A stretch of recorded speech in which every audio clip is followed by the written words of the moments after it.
Bienvenidos a Relatos de la Esclavitud. ¿Desde qué ciudad y país nos ves hoy? Escríbelo en los comentarios. Suscríbete ahora.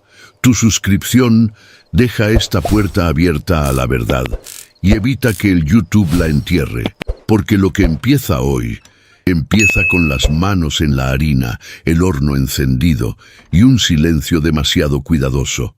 Eran las 4 de la mañana cuando Remedios encendió el horno. No había nadie más despierto en la hacienda, ni los gatos que dormían enroscados entre los sacos de maíz, ni el perro viejo que roncaba bajo el banco de madera junto a la puerta trasera. Solo ella, la oscuridad y el pequeño fuego que comenzaba a cobrar vida entre las piedras del tlecuil. Se movía en ese espacio como si lo conociera con los ojos cerrados. Lo conocía. 10 años de madrugadas en esa misma cocina le habían grabado cada rincón en la memoria del cuerpo. La distancia exacta entre el borde de la mesa y el primer escalón. El ángulo en que había que inclinar la jarra de agua para que no salpicara. El ruido exacto que hacía la puerta cuando alguien se acercaba desde afuera. Esa mañana, la cocina olía a masa madre y a ceniza. Olía también a algo más, algo verde y amargo, que flotaba apenas por encima del aroma del elote molido. Algo que no debería estar ahí. Sobre la mesa, junto al metate donde había estado moliendo desde las 3, había un pequeño atado, no más grande que el puño de una mano, envuelto en un trapo de manta color tierra, tan oscuro que casi desaparecía contra la madera de la tabla. Remedios no lo miró. No necesitaba mirarlo. Sus manos siguieron trabajando la masa. Apretar, doblar, girar. El sonido sordo y rítmico de la masa contra la tabla. El crujido suave de la corteza que se formaba y se rompía. Las palmas endurecidas y cálidas, que conocían ese movimiento mejor que cualquier otra cosa en el mundo. Pero en algún lugar detrás de sus ojos, algo estaba contando. Si llegaste hasta aquí, ya sabes que esto no es solo una historia de pan. Es la historia de lo que alguien fue capaz de hacer cuando ya no le quedaba ningún otro camino. Dale like si quieres que sigamos contando historias que el miedo intentó callar. Y suscríbete ahora. Tu suscripción deja esta puerta abierta a la verdad. Esa mañana, Remedios haría pan de elote, como todos los jueves, como llevaba haciendo todos los jueves desde antes de que su hija Petra aprendiera a caminar. Solo que esta vez, el pan de elote tendría algo diferente, algo que no estaba en ninguna de las recetas que le había enseñado su madre. Algo que sí estaba, sin embargo, en las páginas finales del cuaderno que guardaba debajo de la tabla suelta del piso, envuelto en un pedazo de cuero viejo junto a lo único que le quedaba de su madre. 3 semillas negras y una trenza de cabello que olía, todavía, a tierra mojada. Remedios había nacido en la hacienda San Ciprián, en la región del Bajío, en un año que nadie se molestó en registrar con precisión. El libro de bautismos de la capilla anotaba con letra descuidada: Remedios, negra criolla, hija de Luciana, esclava de la casa. Sin apellido, sin padre, sin fecha exacta. Su madre, Luciana, había llegado a México siendo niña, embarcada en Veracruz desde un puerto del que nunca pronunció el nombre. Lo que sí le contó a Remedios, cuando Remedios era pequeña y se dormía junto a ella en el petate del cuarto de servicio, eran otras cosas. Los nombres de las plantas que crecían en el solar trasero de la hacienda y lo que hacía cada una. La diferencia entre el epazote que cura y el que purga. Las propiedades del toloache, de la ruda, del floripondio, los tiempos, las dosis. Lo que hace el cuerpo cuando recibe demasiado de algo que en poca cantidad es medicina. No es brujería, le decía Luciana, con la voz baja de quien sabe que ciertas palabras tienen precio. Es conocimiento. El conocimiento no tiene dueño, aunque ellos crean que sí. Luciana murió cuando Remedios tenía 12 años. De algo que el mayordomo llamó fiebre y el padre Cipriano llamó la voluntad de Dios, y que Remedios, años después, aprendería a llamar por su nombre real: agotamiento acumulado, desnutrición crónica y una infección en la pierna izquierda que nadie trató a tiempo porque los remedios de la hacienda estaban reservados, en ese orden, para el ganado, los trabajadores libres y, si sobraba algo, para los esclavizados. Lo que Luciana le dejó a Remedios no era mucho: el petate, las 3 semillas, la trenza y un conocimiento que ningún inventario podía tasar. Remedios creció en la cocina bajo la tutela de Consuelo, una mujer mestiza, libre, que cocinaba para la casa grande desde que tenía uso de razón y que trataba a Remedios con esa mezcla exacta de afecto y distancia que le permitía sentirse buena persona sin comprometer su posición. Consuelo le enseñó las recetas de la hacienda: el mole negro para las fiestas, el pozole de los domingos, el atole de guayaba que le gustaba al hacendado anterior, el pan de elote que había pedido el hacendado actual desde el primer día que llegó. Don Esteban Villanueva había tomado posesión de la hacienda San Ciprián 12 años atrás, después de la muerte de su suegro. Era un hombre de ciudad, nacido en la capital, formado en leyes, con modales finos y una frialdad particular para los negocios. No gritaba, no golpeaba personalmente. Firmaba órdenes con la misma calma con que pedía el desayuno, y esa calma era, a su manera, más aterradora que cualquier violencia directa. Remedios lo había aprendido en el primer año. El peligro real no venía de los hombres que levantaban la mano. Venía de los que nunca la levantaban porque no necesitaban hacerlo. La hacienda San Ciprián era un mundo completo: 400 hectáreas de maíz, trigo y maguey, con una casa grande de 2 pisos en el centro, una capilla lateral, las cocinas, las bodegas, los corrales y, al fondo, detrás del granero, los cuartos donde dormía la gente que no tenía otra opción.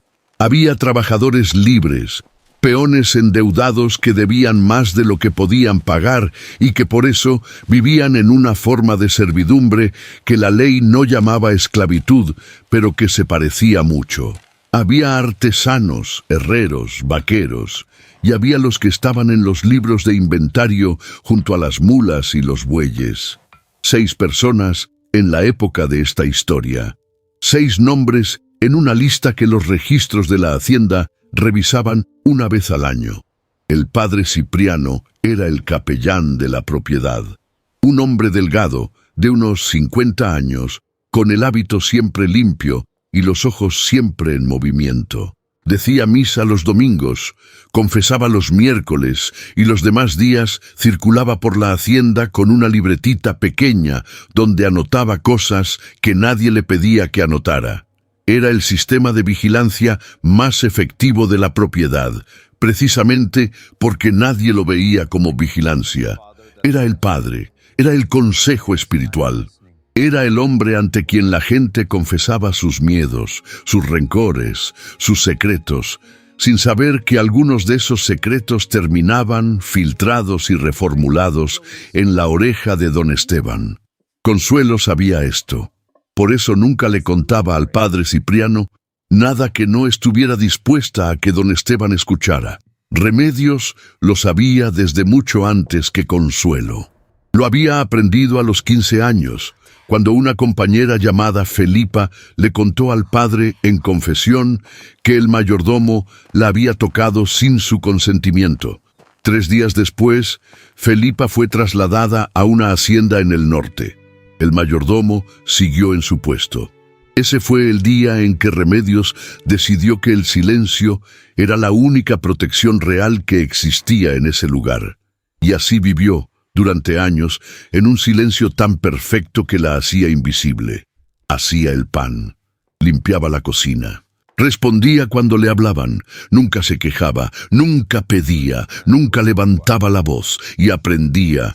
Petra tenía 8 años cuando don Esteban la cedió, no la vendió. Esa era la distinción que él mismo se molestó en hacer frente a Consuelo, como si la diferencia importara. La cedió.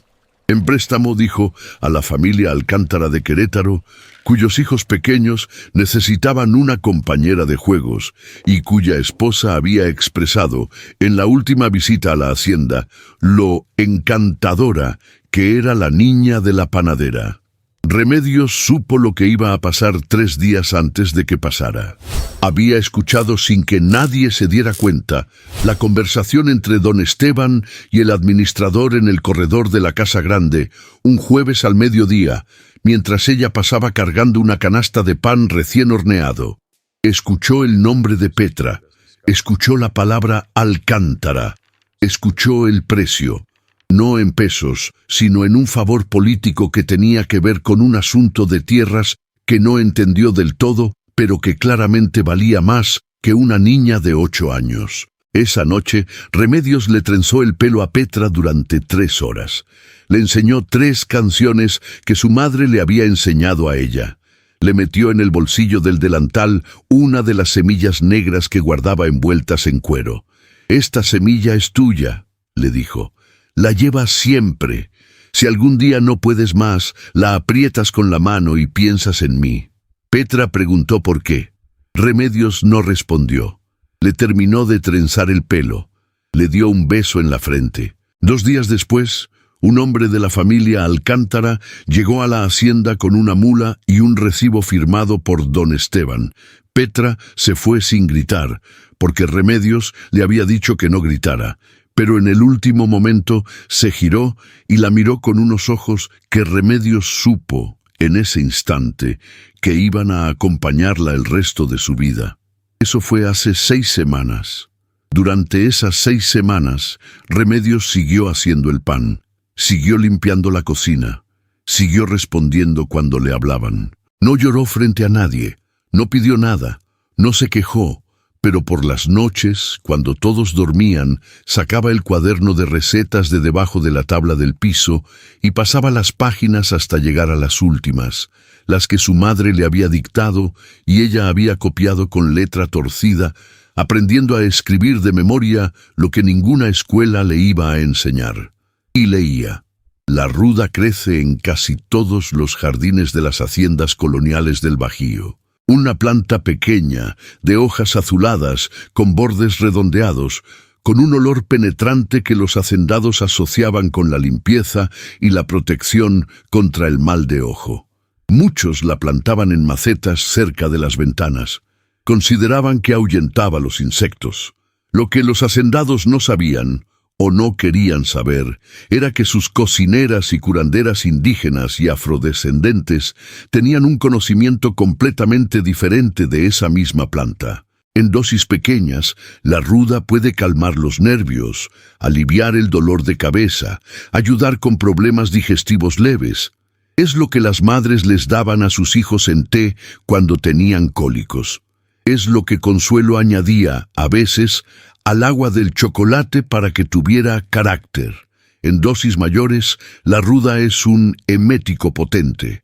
Produce náuseas, vómitos intensos, calambres abdominales, mareo. En dosis muy altas, puede generar efectos más severos, temblores, confusión, debilidad prolongada. La madre de Remedios había sido muy clara sobre esto, muy clara sobre los tiempos, también. Con el estómago lleno, el efecto tarda entre 30 y 60 minutos en manifestarse. Con el estómago vacío, puede ser menos. Depende de la persona, de su peso, de su salud. Don Esteban desayunaba a las 7 de la mañana, pan de elote con chocolate caliente, todos los jueves. Remedios lo sabía. Sabía también que los jueves, a las 7:30, don Esteban tenía su reunión semanal con el administrador y el padre Cipriano, que a las 8 salía a revisar los campos del norte, que ese era el único momento en que la casa grande quedaba sin presencia masculina de autoridad, y que Consuelo aprovechaba esa hora para sentarse en la cocina a repasar las cuentas de la semana.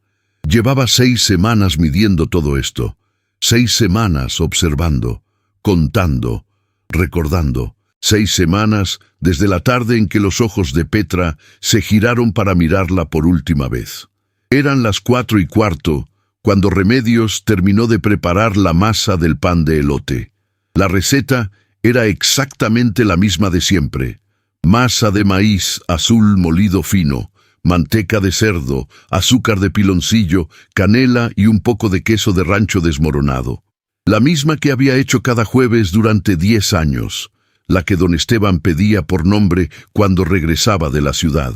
Pero esta mañana, antes de dar forma a los panes individuales, Remedios hizo algo que no formaba parte de ninguna receta. Abrió el trapo de manta que estaba sobre la mesa. Adentro había una cantidad precisa de hojas de ruda, secas y molidas, hasta convertirse en un polvo fino de color verdoso, casi imperceptible contra el verde natural del elote molido. La había preparado durante 4 noches seguidas, poco a poco, con las manos cubiertas con un trapo para no absorberla por la piel, pesándola mentalmente contra el conocimiento que le había dado su madre. No era suficiente para matar. Eso Remedios lo sabía, y era una decisión, no una limitación. Si hubiera querido usar una dosis letal, el jardín de la hacienda le habría dado otras opciones. El floripondio crecía junto a la barda del este. El toloache brotaba cada año entre las piedras del pozo. Esto era otra cosa. Esto era un mensaje que no podía decirse de ninguna otra manera. Incorporó el polvo en la masa con movimientos lentos, uniformes, asegurándose de que se distribuyera de manera pareja en toda la mezcla. Amasó durante 10 minutos más, con la misma cadencia de siempre.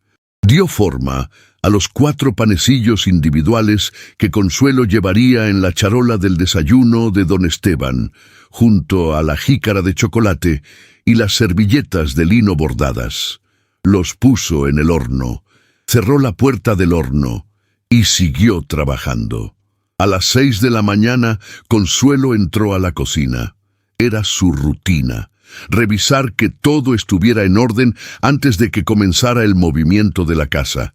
Revisaba las ollas, las especias, el estado de la leña. Saludaba a Remedios con un gesto de cabeza, se servía una taza de atole y se sentaba en el banco junto a la ventana a esperar que amaneciera del todo.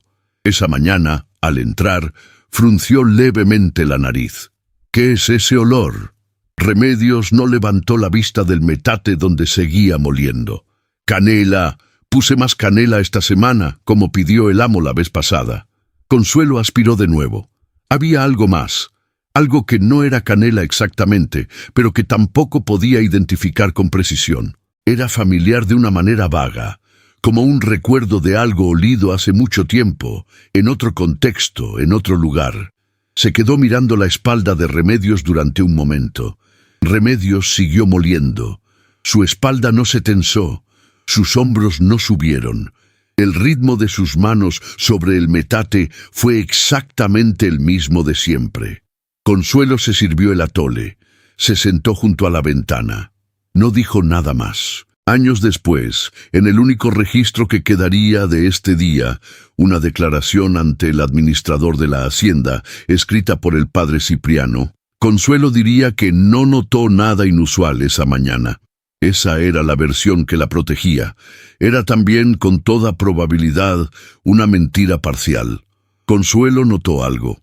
Simplemente decidió, en ese momento de silencio junto a la ventana, no saber exactamente qué era. Esa decisión también es parte de esta historia. A las 6:45, Remedios sacó los panes del horno. Estaban perfectos, dorados por arriba, suaves al tacto, con el aroma del elote y la canela esparcido por toda la cocina. Exactamente como siempre, exactamente como tenían que verse. Los acomodó en la charola de madera lacada que usaban para el desayuno del amo. 4 panecillos, una servilleta de lino, la jícara de chocolate preparada con agua caliente y canela en raja. Consuelo la llevó a la sala del desayuno sin que nadie se lo pidiera. Era su tarea de los jueves. Remedios la vio salir con la charola. Siguió trabajando, y en algún lugar dentro de su cabeza algo comenzó a contar. Don Esteban Villanueva se sentó a desayunar a las 7:04. Eso lo sabría Remedios después, porque Consuelo lo mencionó al administrador como parte del relato del día. La jícara de chocolate estaba caliente, el pan de elote, recién horneado. Don Esteban era un hombre de hábitos precisos y, según todos los testimonios disponibles, comió esa mañana con apetito. 2 panecillos completos, parte de un tercero. Terminó a las 7:20. A las 7:30, como todos los jueves, llegaron el administrador y el padre Cipriano para la reunión semanal. El reloj ya estaba corriendo. Remedios pasó esa hora haciendo lo que hacía todos los días. Limpió el metate. Lavó las ollas del desayuno cuando Consuelo las trajo de regreso. Comenzó a preparar los frijoles para el almuerzo. Cortó cebollas, picó epazote. Se movió por la cocina con la precisión quieta de siempre, sin apresurarse, sin hacer nada que llamara la atención. Pero estaba escuchando. La cocina de la hacienda San Ciprián tenía una peculiaridad arquitectónica que Remedios conocía perfectamente. Los muros de adobe transmitían el sonido de una manera particular. Si uno se paraba junto a la pared norte, junto a la alacena de los chiles secos, podía escuchar con claridad lo que se decía en el corredor principal de la casa grande. No todo, pero sí el tono general, los niveles de voz, los cambios de ritmo en una conversación. Durante los primeros 20 minutos escuchó la reunión normal de los jueves, la voz grave del administrador, la voz fina del padre Cipriano, la voz controlada de don Esteban. Números, nombres de campos, un debate sobre el precio del pulque en el mercado de Silao, todo exactamente normal. A los 25 minutos hubo una pausa en la conversación, breve. Después retomó. A los 30 minutos, el ritmo cambió. Las frases se hicieron más cortas, más espacio entre respuestas. A los 32 minutos, Remedios escuchó algo que no había escuchado nunca en esa sala. La voz de don Esteban con una pregunta que no era sobre negocios. ¿Hace calor aquí o soy yo? Después, silencio. Remedios siguió picando epazote. Sus manos no temblaron. Lo que sucedió en los siguientes 30 minutos fue, según el único registro escrito que sobrevivió, la declaración del padre Cipriano ante el administrador, fechada 2 días después. Lo siguiente. Don Esteban interrumpió la reunión alrededor de las 8 de la mañana quejándose de malestar estomacal. El padre Cipriano lo atribuyó en ese momento al calor, que había comenzado temprano ese jueves. El administrador sugirió que quizás la mañana anterior había comido algo en mal estado durante el viaje de regreso desde el pueblo. Don Esteban dijo que probablemente era eso, y pidió que le llevaran agua. A las 8:10 el malestar se había intensificado. Náuseas claras.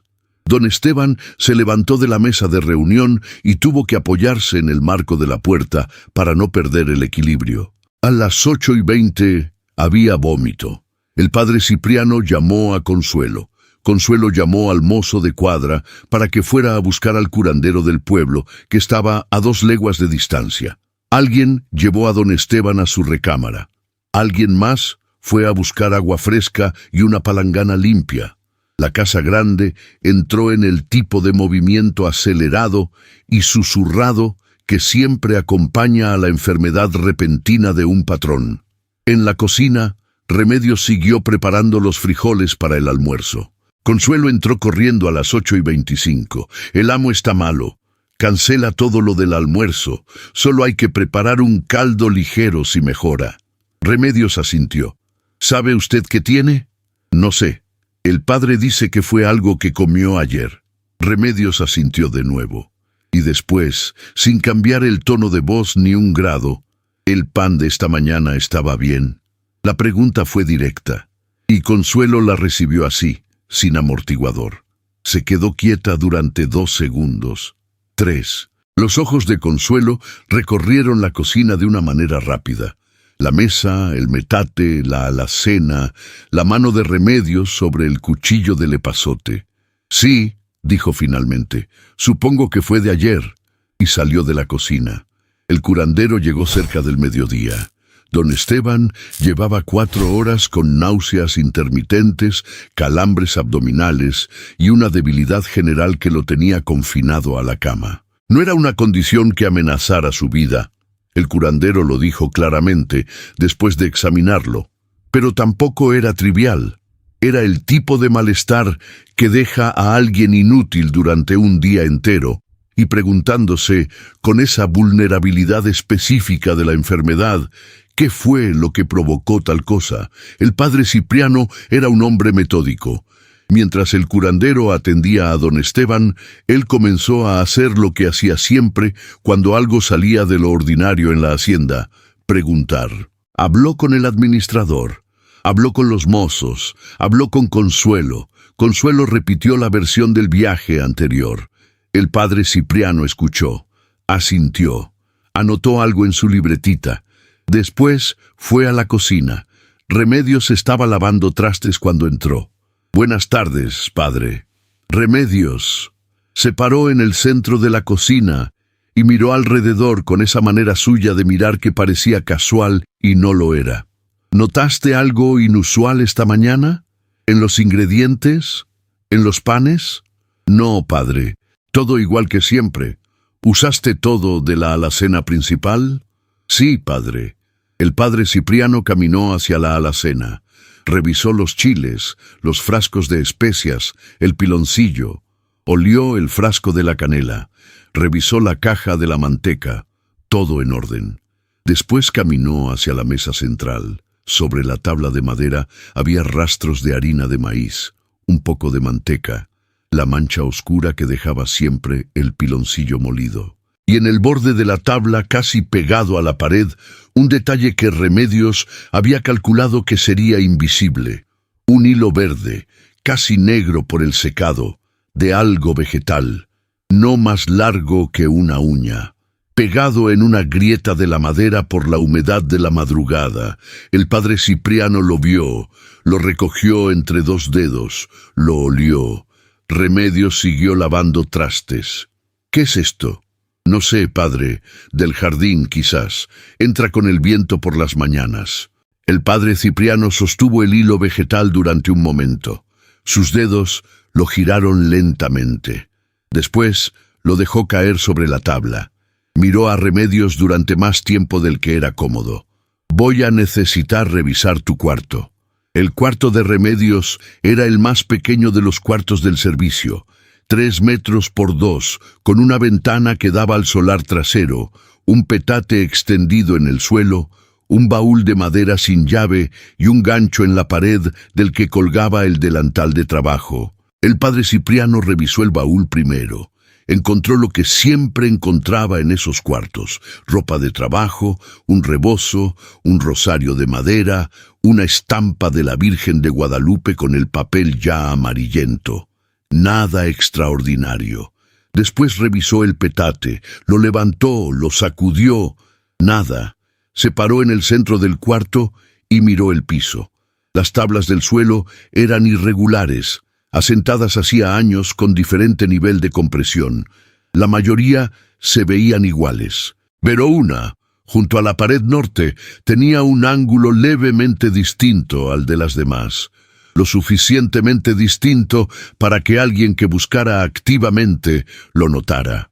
El padre Cipriano la levantó con la punta del zapato. Debajo había un hueco pequeño, no más de 20 centímetros de profundidad. Dentro, un pedazo de cuero doblado. Adentro del cuero, 3 semillas negras, una trenza de cabello seco y un cuaderno de hojas amarillentas cosido a mano con hilo de ixtle. Lo abrió. Las primeras 20 páginas eran recetas: el mole negro, el pozole, el atole, el pan de elote, escritas con una letra irregular pero legible, con notas al margen sobre cantidades, tiempos de cocción, sustituciones posibles cuando faltaba algún ingrediente. Las últimas 5 páginas eran diferentes. Eran anotaciones sobre plantas. con letra más pequeña, más cuidadosa, como si quien escribía supiera que esas páginas tenían un peso distinto a las demás. La ruda, el toloache, el floripondio, el epazote negro, sus nombres en español y en náhuatl, sus usos medicinales, sus efectos en dosis pequeñas, sus efectos en dosis mayores, los tiempos de acción, las señales que produce cada planta en el cuerpo. En el margen de la página dedicada a la ruda, escrito con tinta diferente, más reciente, menos desvanecida, había una sola anotación que no era descriptiva, no era una receta, no era un nombre, era un tiempo. Con el estómago lleno, entre 30 y 60 minutos, el padre Cipriano cerró el cuaderno. Se quedó de pie en el cuarto de Remedios durante un largo momento, con el cuaderno en la mano, mirando la pequeña ventana que daba al solar trasero donde crecía, entre las hierbas del jardín, una mata de ruda de hojas azuladas y olor penetrante. Llevaron a Remedios ante don Esteban esa misma tarde. El hacendado estaba en cama, pálido, con una jícara de agua en la mesita de noche y el curandero sentado en la silla de la esquina. El padre Cipriano entró primero, con el cuaderno bajo el brazo. Remedios entró detrás, con las manos juntas frente al delantal. Don Esteban la miró durante un momento antes de hablar. El padre dice que encontró algo en tu cuarto. Sí, señor. Tu cuaderno de recetas. Sí, señor. Con anotaciones sobre venenos. Remedios no corrigió la palabra. No era exactamente precisa, pero tampoco era completamente falsa. Sobre plantas, señor. Lo que me enseñó mi madre. Don Esteban tosió. Llevó la mano al estómago con un gesto que no era teatral. Era genuino. Y en ese momento hizo que el silencio de la habitación pesara de una manera que ninguno de los presentes supo cómo nombrar. ¿Pusiste ruda en el pan de esta mañana? Remedios lo miró durante 3 segundos completos. Eso tampoco lo había calculado. Simplemente sucedió, y después ella misma se sorprendió de su propia calma. ¿Yo, señor? Eso te estoy preguntando. El pan lo preparé como siempre, con la misma receta de siempre. El padre Cipriano abrió el cuaderno en la página de la ruda, se lo extendió a don Esteban. Don Esteban lo miró durante un momento largo. Después levantó la vista hacia Remedios. ¿Quién te enseñó a leer? Era la pregunta equivocada, o quizás era exactamente la pregunta correcta, porque revelaba lo que realmente perturbaba a don Esteban de ese cuaderno. No solo lo que decía, sino el hecho de que existiera, que hubiera sido escrito por una mano que, según la lógica del sistema en que vivían, no debería saber escribir, que en las páginas finales de ese cuaderno hubiera un conocimiento ordenado, preciso, intencionado, no ignorancia, sino lo opuesto. Remedios no respondió. La habitación se quedó en silencio. Don Esteban le hizo una señal al padre Cipriano, un gesto pequeño, de la mano, y el padre Cipriano salió con Remedios al corredor, cerrando la puerta detrás de ellos. Lo que se dijo entre don Esteban y el padre Cipriano en esa habitación no quedó registrado en ningún documento. Lo que pasó en las siguientes horas existe solo en fragmentos. La declaración del padre Cipriano ante el administrador, fechada 2 días después del incidente, describe un malestar del patrón atribuido posiblemente a contaminación accidental de ingredientes de la cocina. La palabra accidental aparece 2 veces. El nombre de Remedios aparece una sola vez, como la esclava panadera que preparó el desayuno del día. No hay acusación formal, no hay proceso, no hay sentencia documentada. El cuaderno no aparece mencionado en ningún documento posterior, no está en el inventario de la hacienda, no está en los archivos parroquiales. Desapareció. Remedios no fue vendida, no fue trasladada, no fue castigada de manera que quedara en ningún papel. Hay una anotación en el libro de inventario de la hacienda, 6 meses después de este día, que dice simplemente: Remedios, panadera, falleció de fiebre en el mes de noviembre, sin más detalles. sin nombre del médico, sin registro parroquial de entierro que corresponda a esa fecha o ese nombre. Lo que eso significa, exactamente, nadie puede decirlo con certeza. Don Esteban Villanueva vivió 20 años más. Continuó al frente de la hacienda San Ciprián. Tuvo, según los registros notariales, una disputada sucesión entre sus dos hijos varones.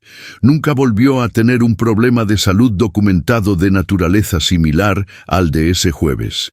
Petra, la hija de Remedios, desaparece completamente de los registros después de la transferencia a la familia Alcántara de Querétaro. Su nombre no vuelve a aparecer en ningún documento conocido.